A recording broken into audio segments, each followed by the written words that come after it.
الحمد لله علام الغيوب، غفار الذنوب، ستير العيوب، كاشف الكروب، والصلاة والسلام على حبيبنا المحبوب صلى الله عليه وسلم.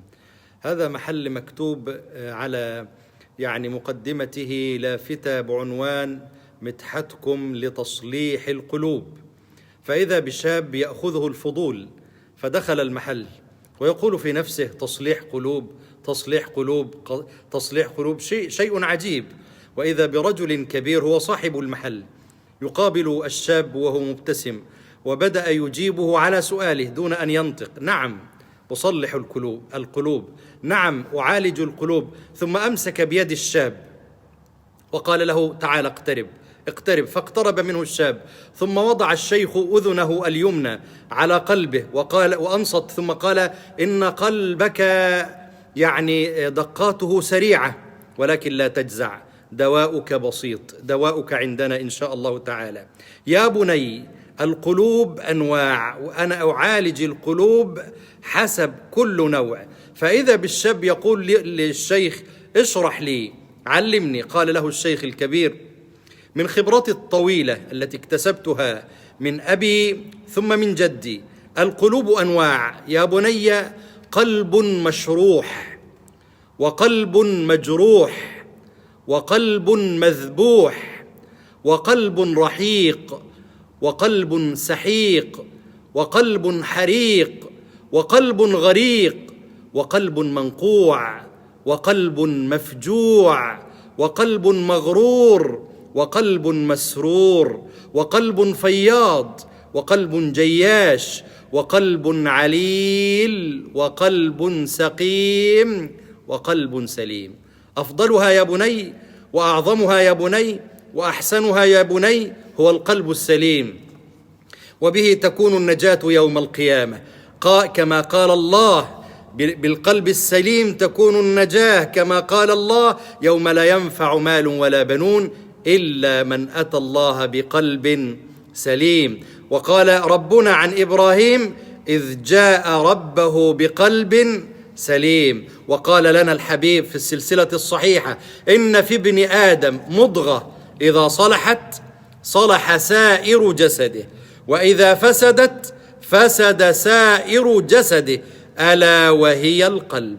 يا بني، اعلم أن القلب واحد والرب واحد، وإنما خلق الله عز وجل لنا قلبا واحدا لنحب به الواحد. فلو كان في قلبك محبة غير الله لفسد يا بني.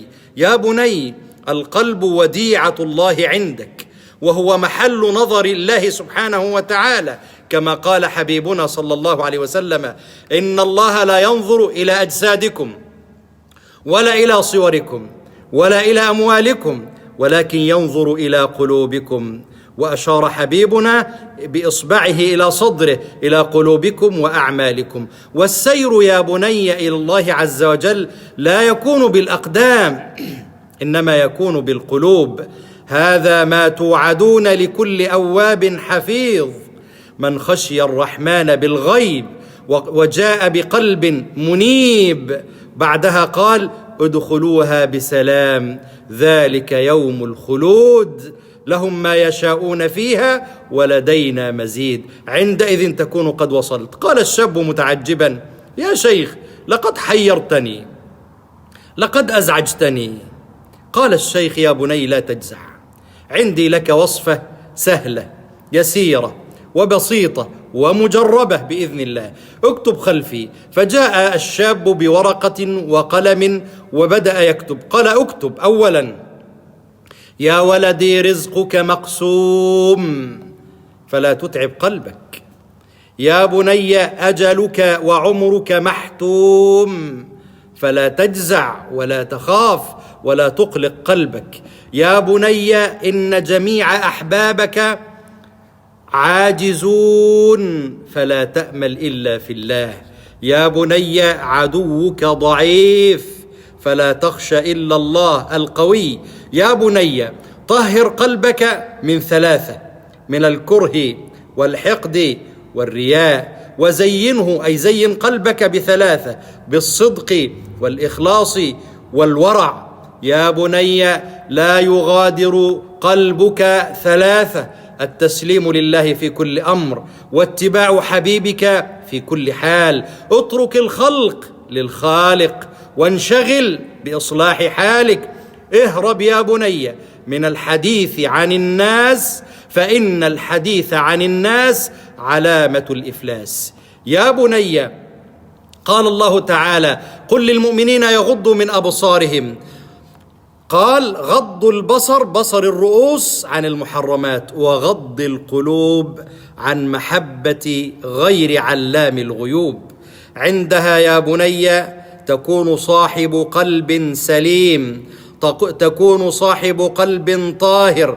والقلب إذا طهر القلب رق، فإذا رق راق، فإذا راق ذاق، فإذا ذاق فاق، فإذا فاق اشتاق، وإذا اشتاق اجتهد، وإذا اجتهد هبت عليه نسائم الجنة، فيفرح بالطاعات ويكره السيئات.